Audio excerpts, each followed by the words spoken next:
Good morning, everyone. Happy Sunday and welcome to the channel, Shelly's Millions. In today's video, I want to talk about something that I got wrong in terms of taxes and tariffs. I also want to talk to you guys a little bit about my tax plan because it is tax season and I do expect that I'm going to owe this year, which I don't love, but I have a plan, so it's going to be okay. And I'm going to share that plan with you. So the first thing is, if you guys watched my live stream a couple weeks ago, I was talking about tariffs, which are not, they're at least on hold right now, right? So those aren't happening instantly. And I was talking about them hand in hand with Trump's plan to potentially eliminate income tax, right? Federal income tax, because states would still probably have income tax, and most of us live in California, so we wouldn't get the best end of that deal anyway. But boring. Good morning, Bonnie.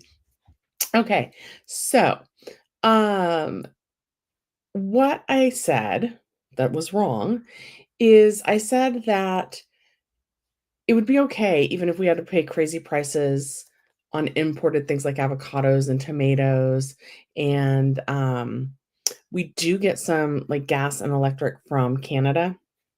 But I was like, hey guys, it would be okay even if it went up like crazy amounts because if they also eliminated the income tax, it would still be like more advantageous to have no income tax, but to have the tariffs, right? That's what I said. But here's what I got wrong. Thank you, Sean. Okay, I'm gonna just keep this up. Okay, no, maybe I better switch that. Okay, so what I got wrong, and my mom immediately pointed this out when I finished that live. She said that what I got wrong was that would work for people like me that are still in the workforce, that are still paying income tax. But for a large portion of the population, for people like my mom who are seniors and they're not really working anymore, they're not really being taxed anymore, it would not be more advantageous to them because there's no savings on the income tax. So a lot of people like my mom are not paying income tax on their Social Security. I'm not sure if it's the threshold or her age or combination, but she is not paying federal income tax. She does not make enough that she needs to file taxes anymore. So she doesn't. And in that case, if prices went up a crazy amount because of tariffs,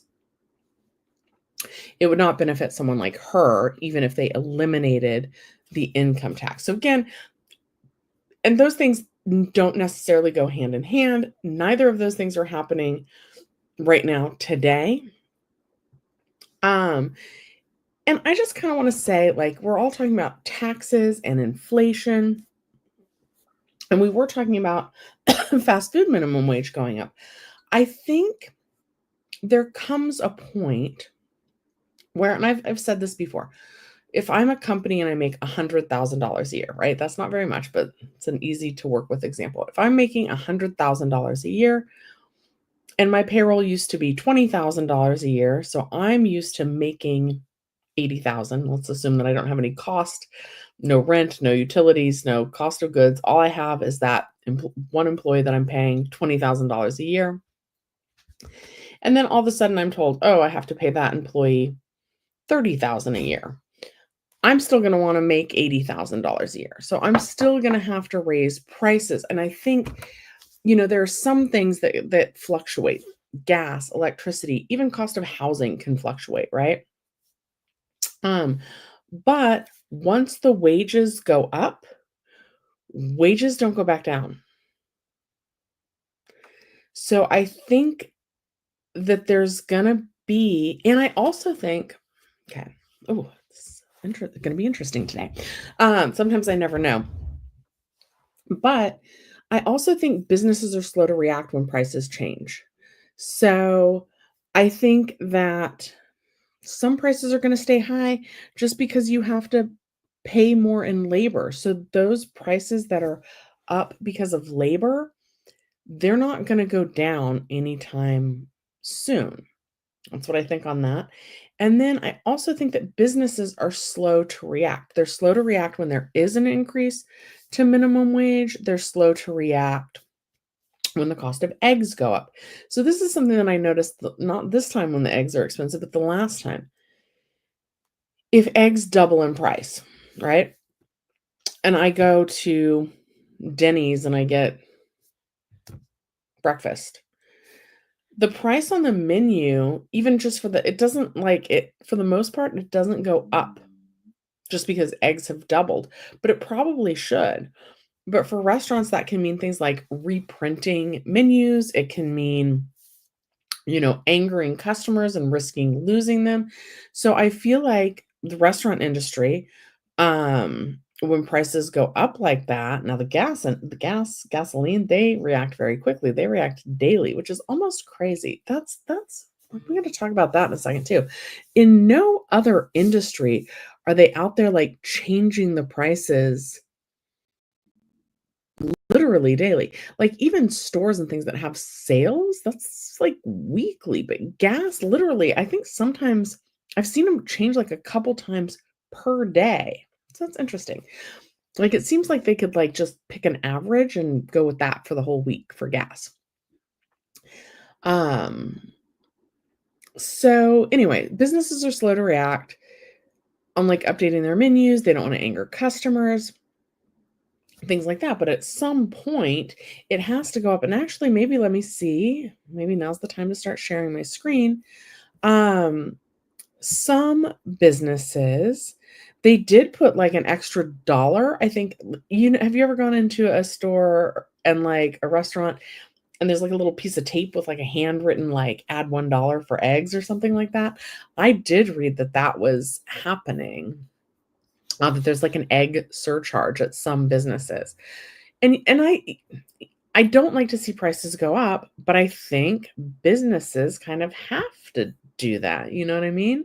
Like, they shouldn't be if they wanna remain profitable, they can't be slow to react. Egg price surcharge on menus. Surcharge on menus? Let's see. Yeah. Okay, here we go. And this is pretty, interesting. Okay. So at YouTube News, Waffle House. Let's do the Waffle House one because even though we don't really have Waffle House here, like that seems like a. I mean, everybody knows about Waffle House, right? Maybe not everybody, but we know about Waffle House, right? Okay, so Waffle House adds 50 cents per egg surcharge amid shortages and rising prices. But how long? This article, I know it's small, but this article is from February 5th, and the egg prices were up way before that. Waffle House is adding a 50-cent per egg surcharge to customers' orders, citing the impact of ongoing egg shortages and rising prices caused by the bird flu. Instead of increasing prices across its menu, the 24-hour breakfast chain is opting for a temporary targeted surcharge tied to the unprecedented rise in egg prices, the Norcross, Georgia-based company said in a statement. While we hope these price fluctuations will be short-lived, we cannot predict how long this shortage will last. According to a forecast by the U.S. Department of Agriculture, the price of eggs will rise 20% this year. Bird flu, formerly known as a highly pathogenic avian influenza, HPAI, was confirmed in a commercial flock in the US 3 years ago. The outbreak has worsened in recent months, with 17 million egg laying hens slaughtered in November and December, according to the USDA's Animal and Plant Health Inspection Service. HPAI affected 85 commercial flocks, including egg-laying hens, in January alone. The average price of a dozen large grade A eggs came to $4.15 in December, up from $3.65 in November. And I think it's like I'm pretty sure it's way higher now. Eggs are the most ordered item at Waffle House, which operates about 2,100 locations in 25 states. The eatery serves over 272 million eggs a year, according to his website. That compares with 153 million servings of hash browns and 124 million waffles. Interesting. Yeah. Wow. Okay, what is this? What is this source? Because oh, wow. Okay, we gotta go through all of this, I think. Do you guys wanna know about my tax plan, or do you wanna know the pre-pandemic price versus now? That's what I think I wanna know. I haven't actually seen a chart like this yet. I can't believe I haven't looked this up. This needs a dedicated video. When am I gonna film dedicated videos, guys? Okay. Hi, Cindy. Joy and Joey says, it's scary expensive, especially here in California. I read Sony is pulling out of California and moving to Vegas. If Hollywood goes away, people are saying we'll probably be paying more tax to make up for it. Could we be the next Detroit? That's something that I hadn't thought about. And it's interesting because you guys know, if you've watched the channel, that I have recently hit a net worth of $100,000, not $100,000, $1,000,000. And that's largely because of how much my house is valued at these days.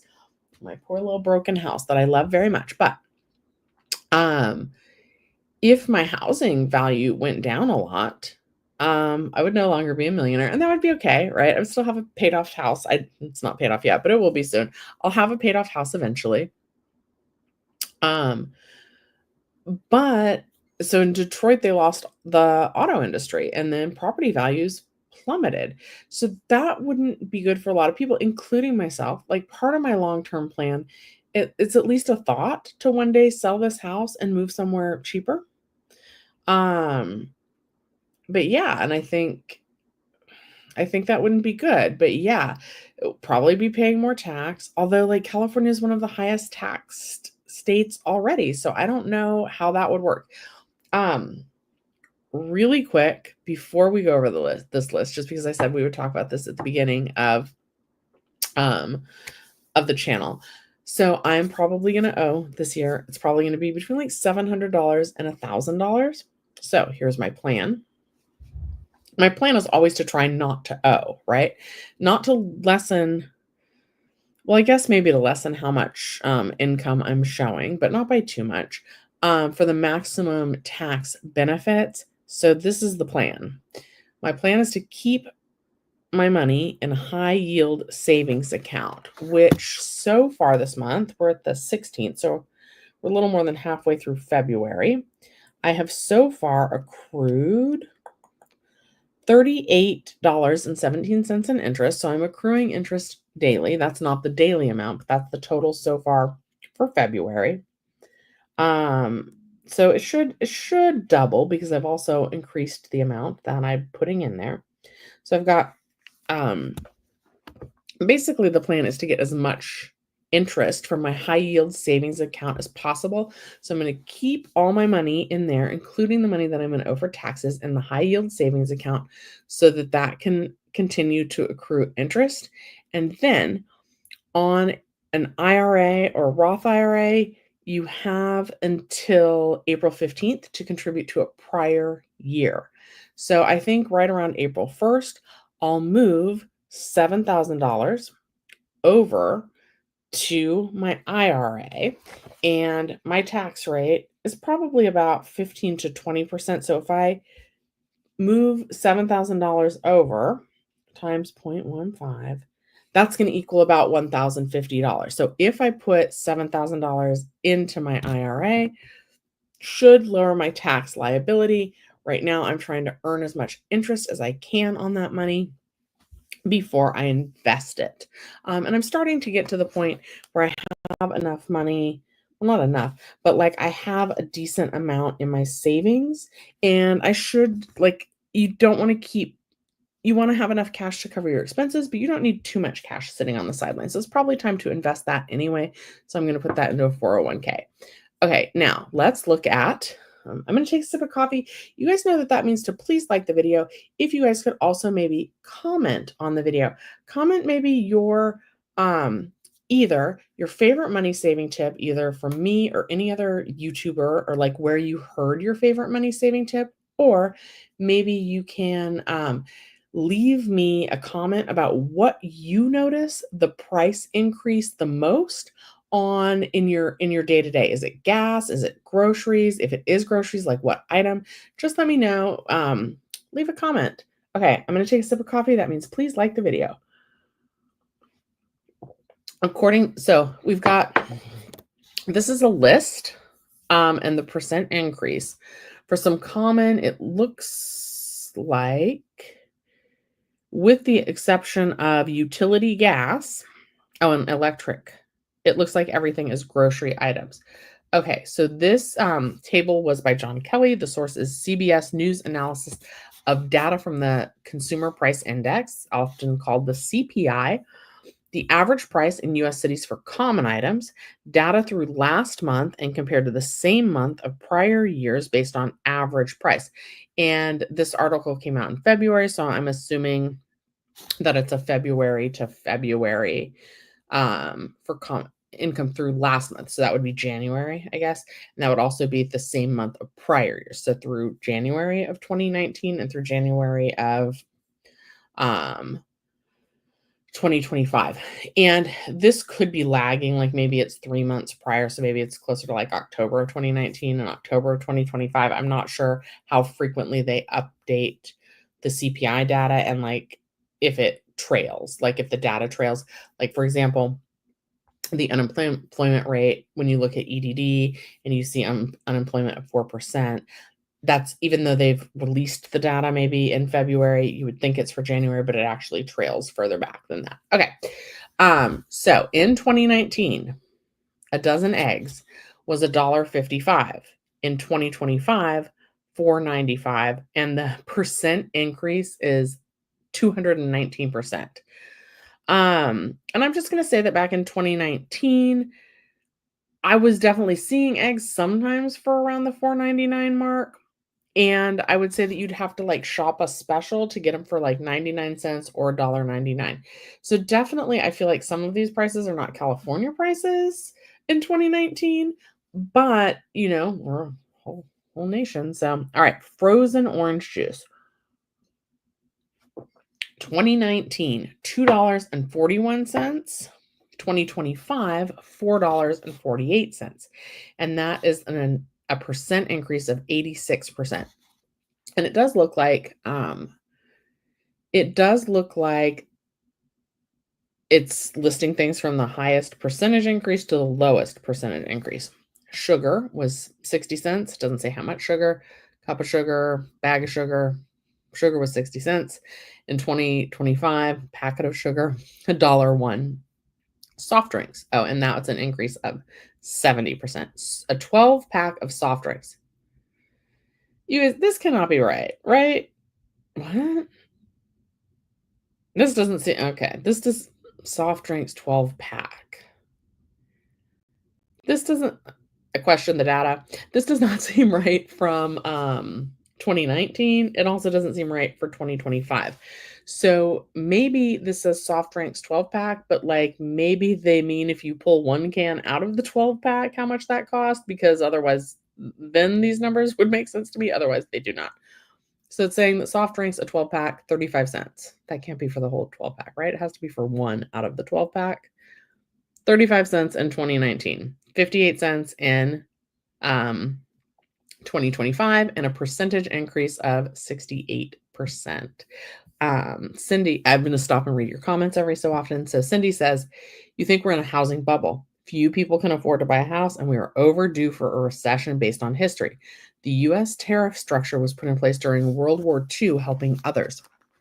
You guys, I think I'm just going to show you a picture, but I watched a really good YouTube video from Andre Gique. Don't tell Graham this, Graham Stephan, but I'm starting to like Andre Gique's videos. Maybe more than Graham's. Okay. Oops, dang it. Okay.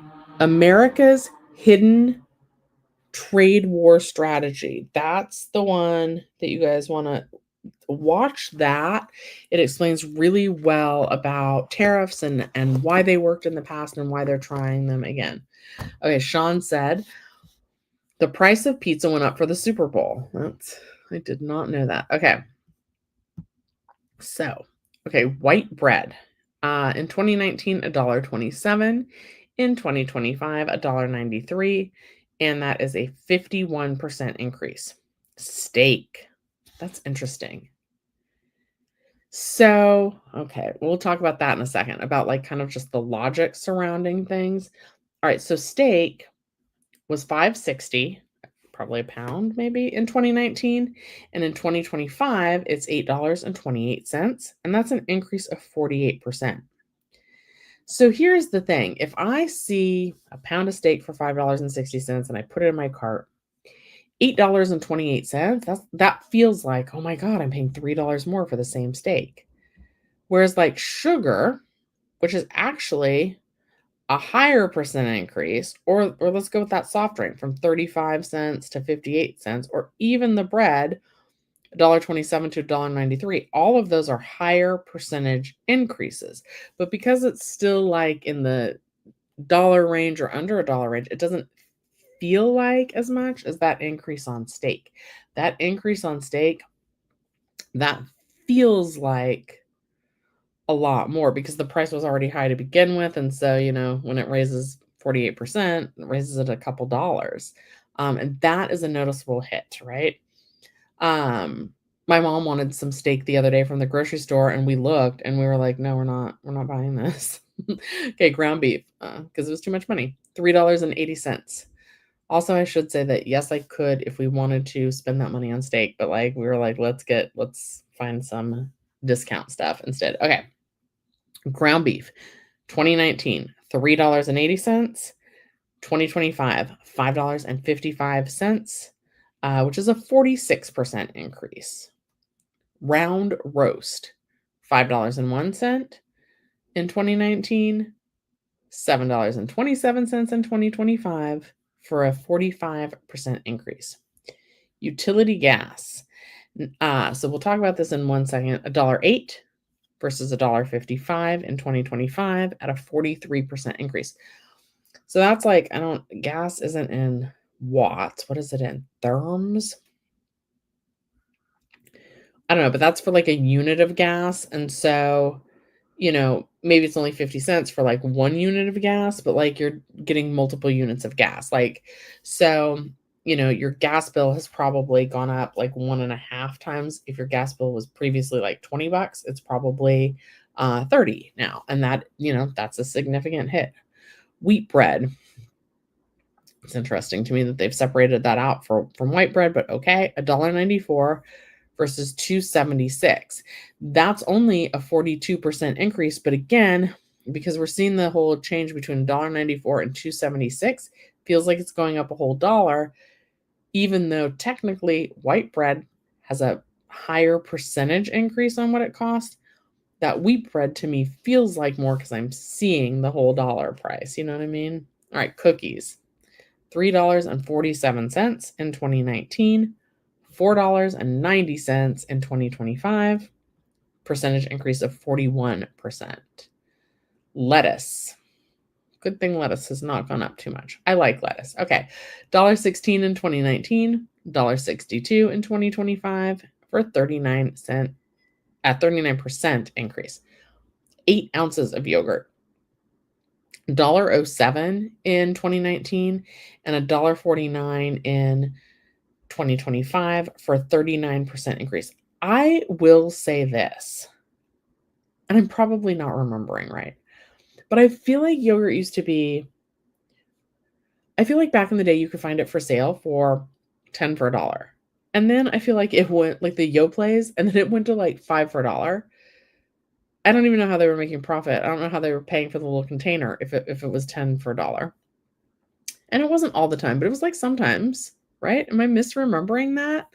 So it would be 10 for $1, then it was like 5 for $1, then it was like 2 for $1, and now, not the Yoplait, but like some yogurt, it's like $2.19. It's like for the Chobani or something, for like one little single container of yogurt. To me, that's kind of crazy, right? I notice it like on a single container, like a tiny thing like that. Like it's a lot. So buy in bulk, I guess, is the moral to that story. But I do notice, like, I noticed it, I visibly noticed it on the yogurt. Boneless ham, $3.97 in 2019, $5.48 in 2025. And that's a 38% increase. Half gallon of milk.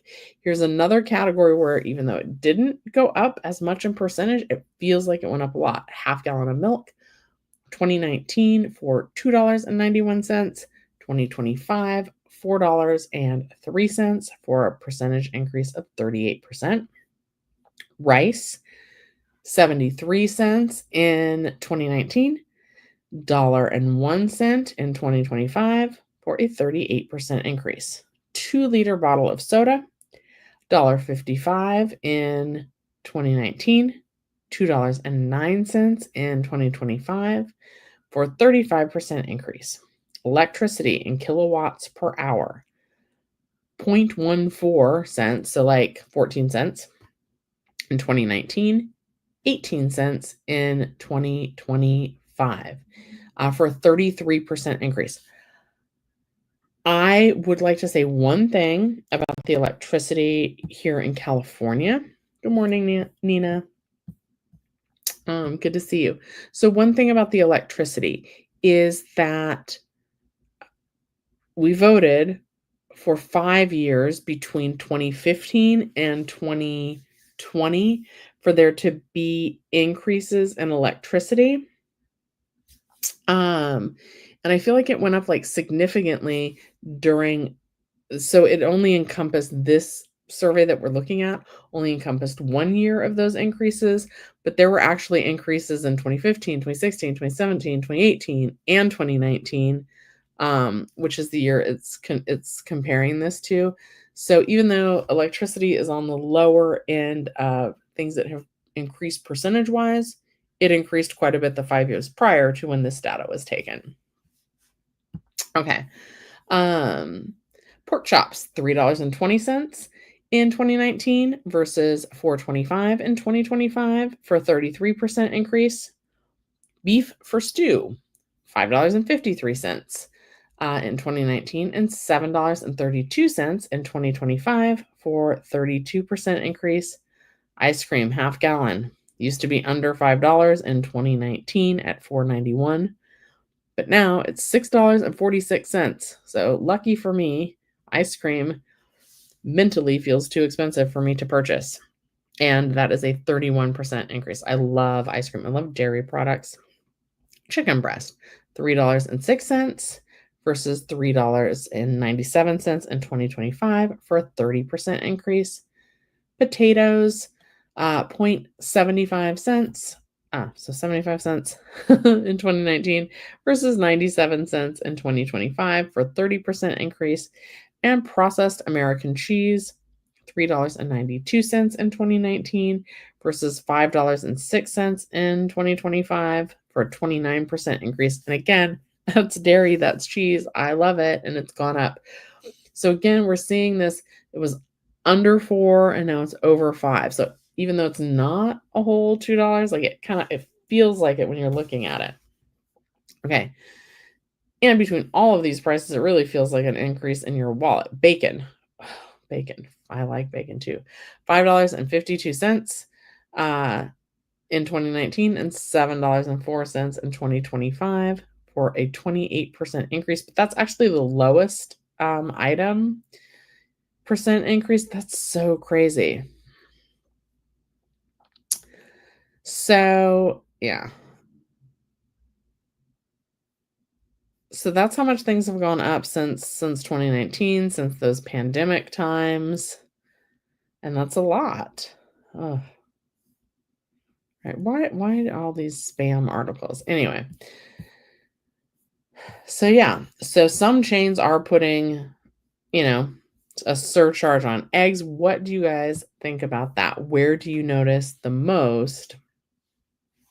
Where do you feel it the most in your wallets? Ben says, yeah, let me talk about the fuel in a second, and I'll try and Google that.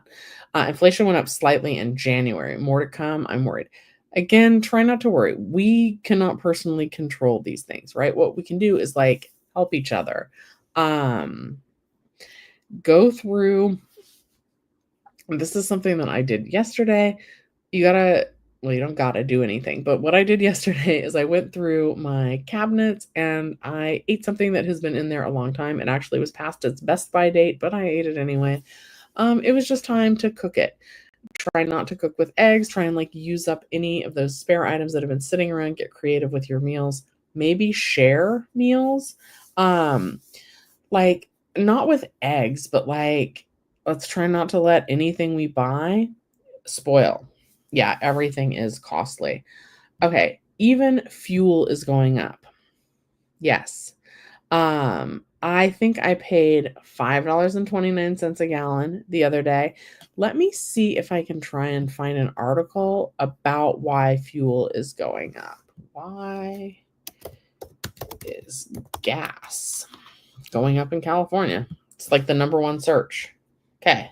As bad as it gets. That's what the article's called. Great. Why they might go even higher. Interesting. Okay. Let's look at the San Francisco Gate. I'm not familiar with this publication. So I don't know about its, I don't know if it's neutral. I don't know if it's left leaning. I don't know. Okay, I do know I'm going to take a sip of coffee. So if you guys could take a minute and like the video, I would appreciate. Good morning, Pinky. Happy Sunday. Happy Valentine's Day weekend, everybody. Tell the people that you love them. Love you, Mom, who doesn't want to come in here and film videos with me. But anyway, okay. As bad as it gets, here's why California's gas prices skyrocket. Well, tell us why. Bay Area drivers started the week with a nearly 30% jump in gas prices and is only expected to get worse. As of Friday morning, the state average for a gallon of unleaded gasoline, $4.82, was 52% higher than the national average of $3.17, according to the AAA. Why is this happening?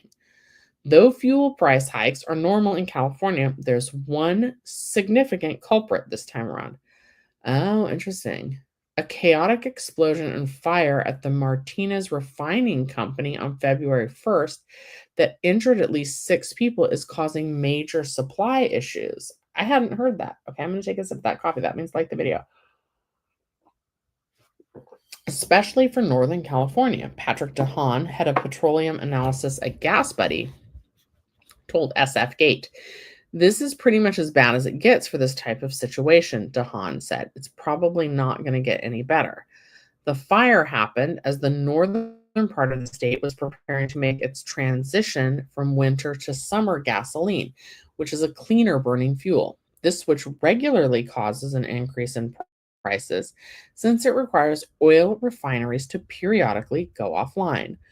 This year, the explosion only made it worse. Adding to the problem is that Southern California refineries have already begun making the switch, further restricting supply for Northern California. Instead of one pool of gasoline for the entire state, it has already been sliced into 2 pools of gasoline. The refineries that feed the second pool of gasoline for the northern half of the state are all of a sudden having a lot of problems. Currently, DeHaan said 3 of the 5 refineries in Northern California are offline. The burned PBF Energy Refinery in Martinez, plus Chevron's facility in Richmond and Valero's Wilmington Refinery, which are undergoing maintenance. The 3 facilities produce a significant portion of the state's energy needs. Martinez alone handles 156,400 barrels of crude oil per day, which is 9.6% of the state's supply. Wilmington produces 85,000 barrels, which is 5.24%, and Richmond produces 245,271 barrels per day, or about 15% of the supply, making it the 3rd most productive location in the state, according to the California Energy Commission. Severin Bornstein, professor at UC Berkeley with a concentration in economic analysis, told SF Gate that the current spike is a significant jump. It's definitely not normal to see this sort of spike, even when we do switch over to the summer blend.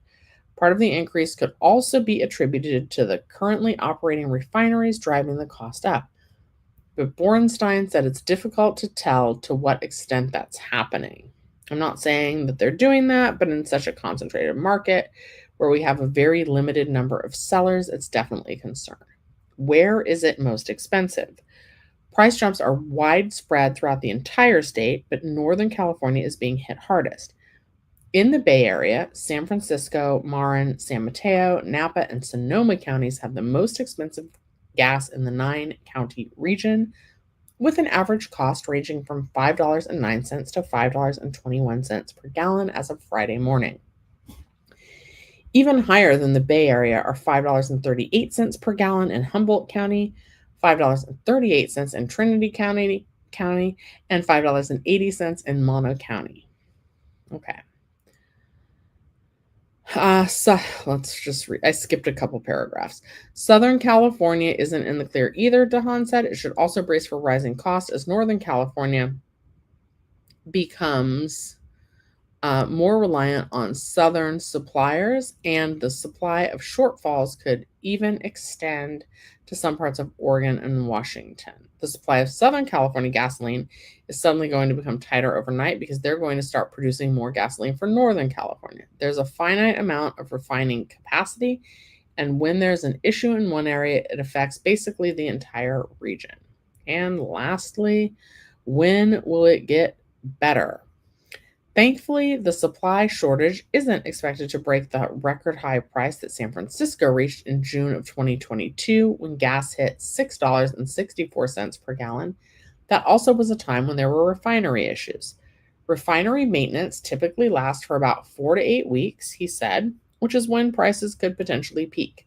Gas may get up to the mid $5 range as it gets closer to summer, but the problems should alleviate fairly quickly after, as long as there are no new refinery issues. There will be improvement, but we'll probably get a little bit worse before it gets better. So that's what that's saying about the gas prices. Okay. And it's maybe time to do like a new video. Okay. Cindy says, I've started buying a few extra canned goods expecting prices to rise. Yes. Oops. Last week, gas at your local gas station was $4.99 for regular gas, and now it's $5.29 a gallon. Alex, I feel like Sean. Well, thank you. Alex says that last week gas at their local gas station was $4.99, and now it's $5.29. And I definitely paid that much as well. And it's just kind of crazy. I will say that the gas station that I went, they were like, this is funny too, because like this shows you like, I'm going to remove this for a minute, especially because it's got a big old ad.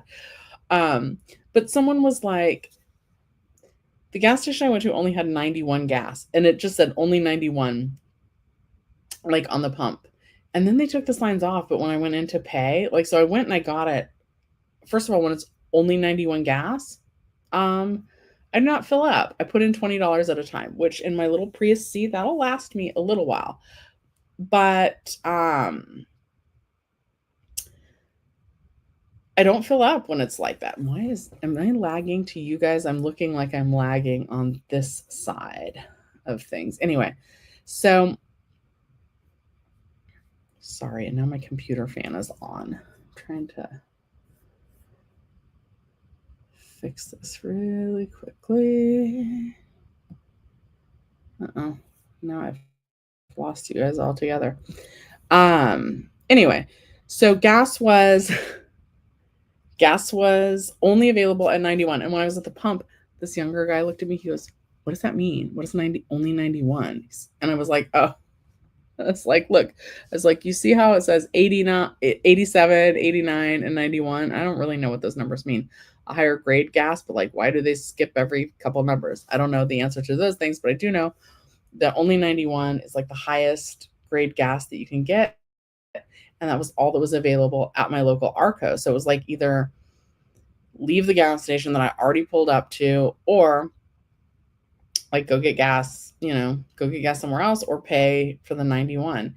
And 91 was, of course, more expensive. And ARCO has recently started taking credit cards, always try and pay cash at Arco if you can, because they charge like 30 more cents per gallon if you pay with a credit card. Okay. Pinky said, I use food past the best by date, but not by more than 6 to 12 months. Yeah, same. Depending on what it is, I will not use anything past its use by date. So I say pay particular attention to whether it's best by or use by. Yeah, that is absolutely true. A use by date means you really need to use it by February 16th. This is something my mom and I, we've recently started going to the Amazon Fresh stores, and I'm a little bit torn on like keeping my Prime membership or not, but I have Amazon Prime right now. And usually they'll send me like a $10 or $15 coupon. This last time they sent me like a 20% off coupon. So it was 20% off of my entire grocery order, which I think took our bill down from like, I don't know, 115 down to like $90. But we love looking for the 75% off specials, right? 75% off of meat or cheese or just like maybe something that we wouldn't buy normally. But I take a lot of like the prepackaged salads to work. I used to not do that. I used to be like, oh my God, the waste, right? And it probably still is cheaper to like make it yourself. But it's so easy to just have it pre-made. And so when they're 75% off, I will grab those pre-made salads. But a lot of times it's like a chicken Cobb salad or it's a chicken Caesar ranch salad. So especially if you're buying the ones that are like 75% off, you have to buy them, you have to eat them quickly. Don't leave them sitting around because they're not gonna be good. Don't eat bad chicken and then have to call out sick and then miss a whole day of work. Don't do that. Okay, Pinky says, I own a diesel vehicle, so I go further on a tank of fuel, saved about 50% in cost compared to gasoline when I worked. Now you're saving more since you're retired and only drive for groceries and appointments. That is awesome. Oh, is it like a Volvo? I'm not, what kind of car takes diesel?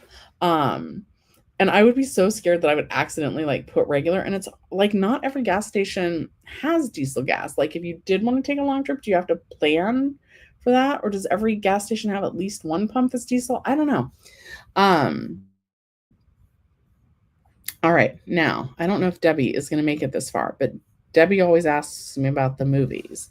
So let's look at the top box office gross movies this weekend. I always mess this up. We're just going to use Box Office Mojo, I think. The latest weekend. Let's look at this. The heck? Okay. Domestic. Captain America, Brave New World. Also, we'll put the little guy in here. Okay. Oh, we're not sharing. All right, so this is the movie review really quickly. Okay.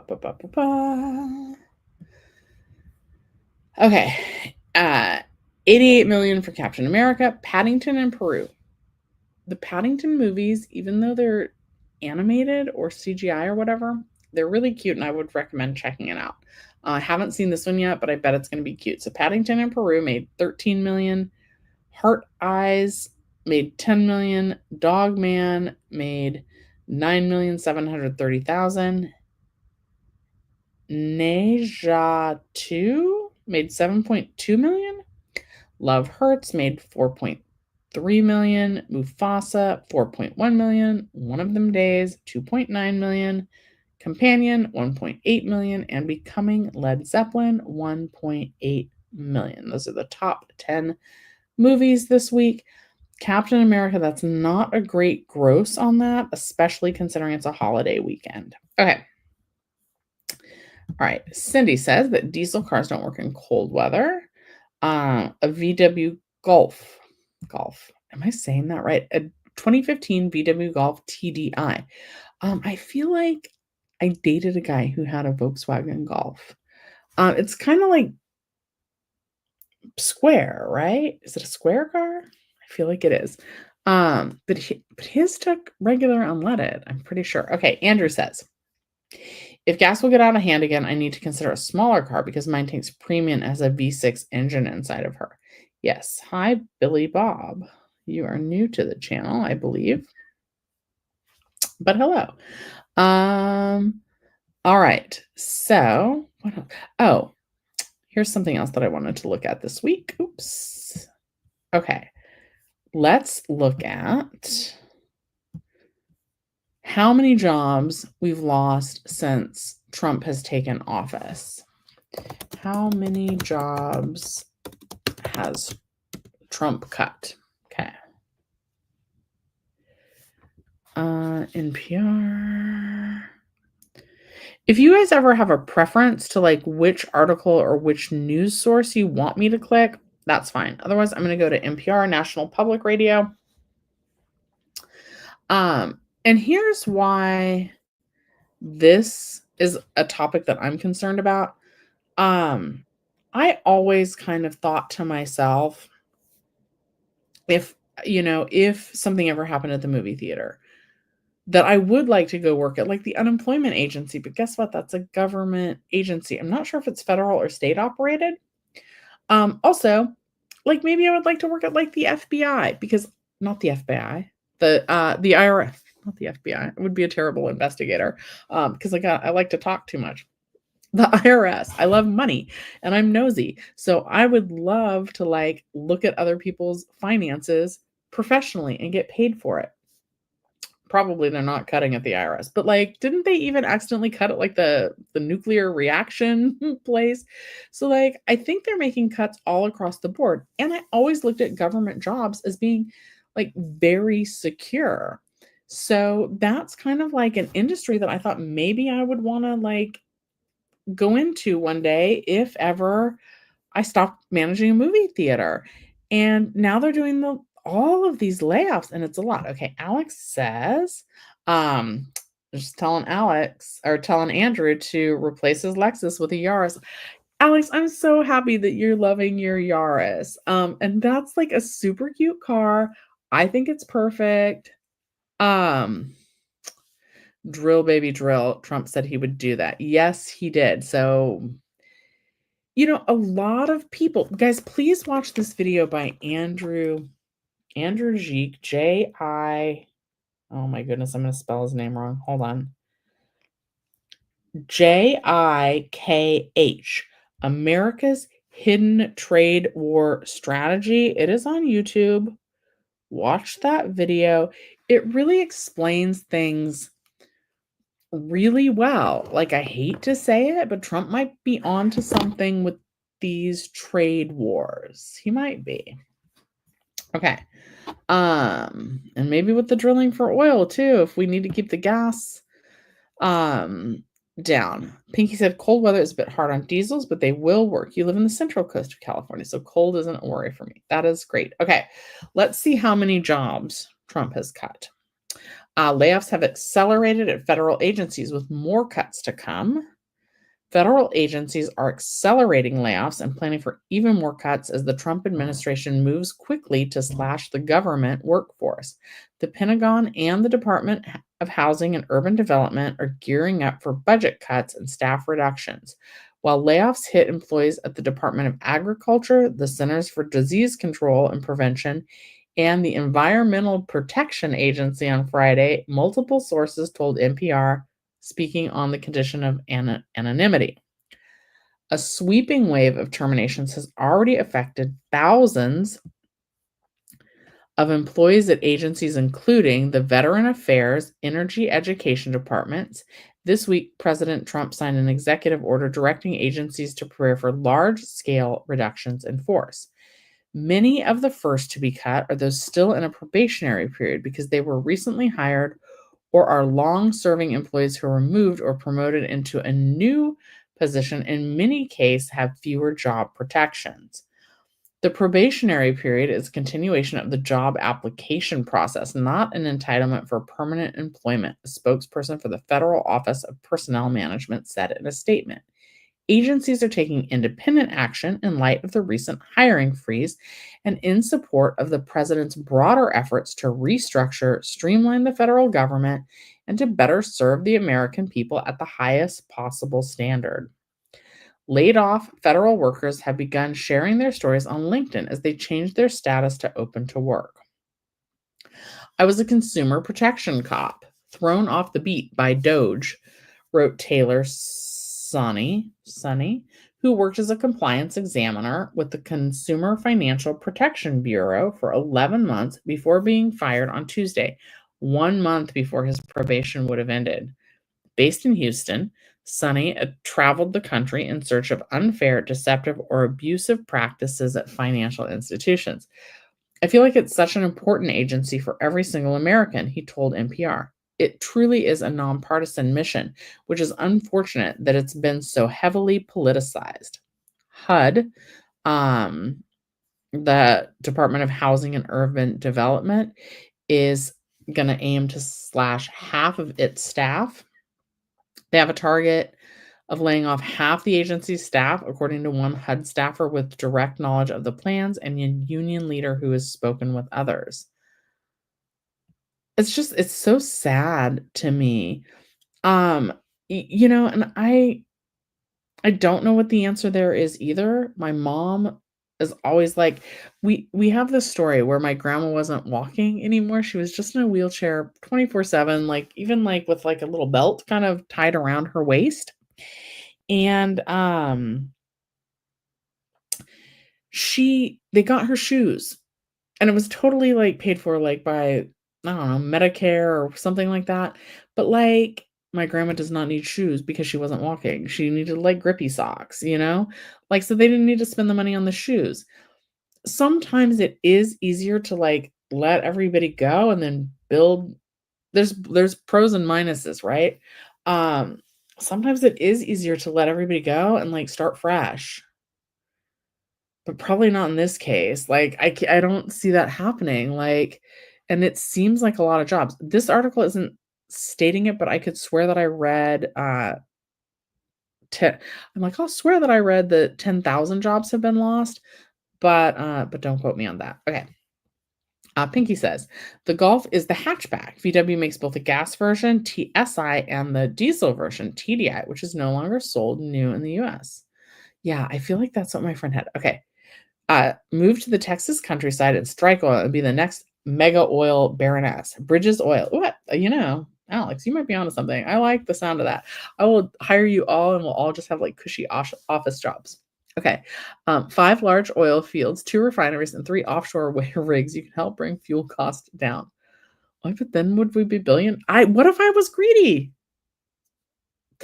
I don't know. I was like, ooh, we could be like, what are those rich Texas? There was like that show, that a Dynasty.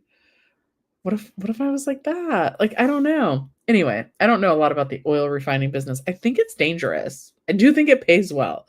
Also, I don't think you can just go strike oil.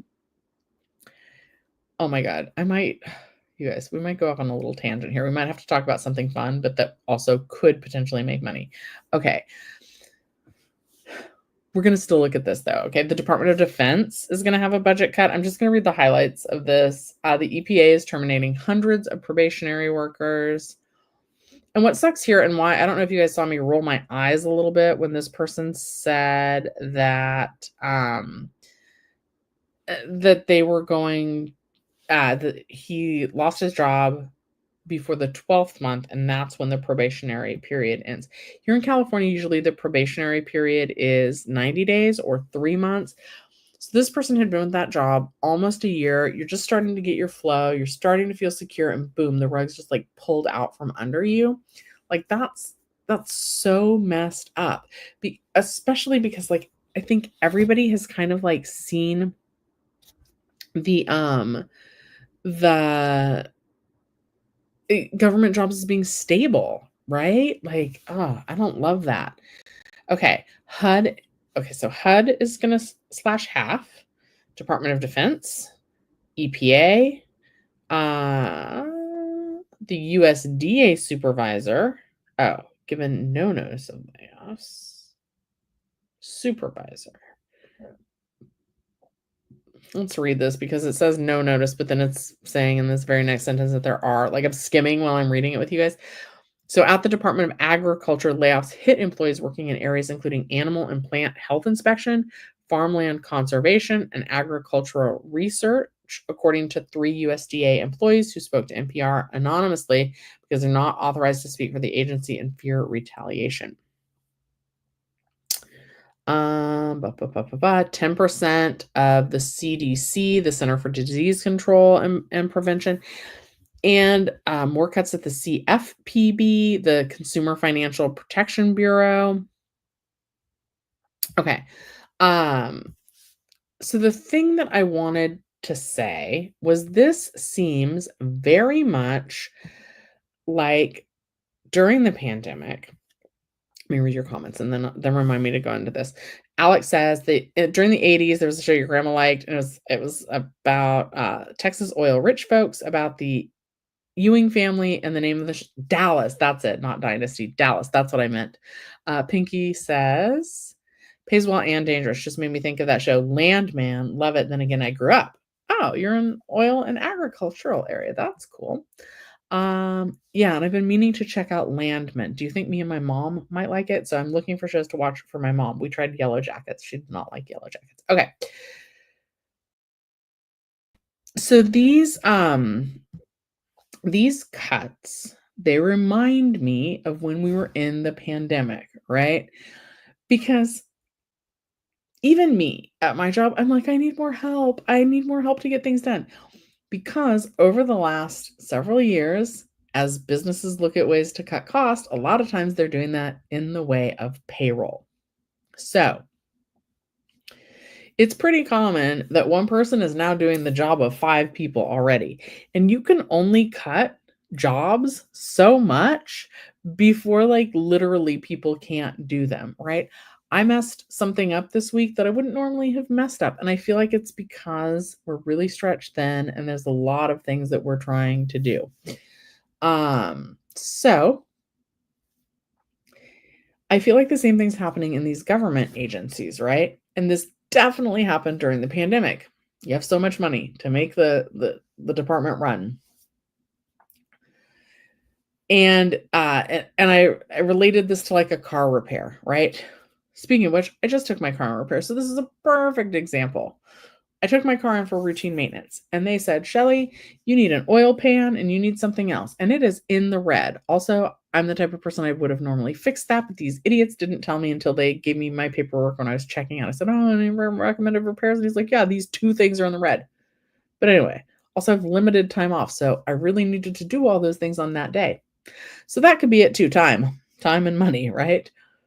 But these are also going to be too expensive repairs, the oil pan and the whatever else they told me. It's probably going to cost like $2,000.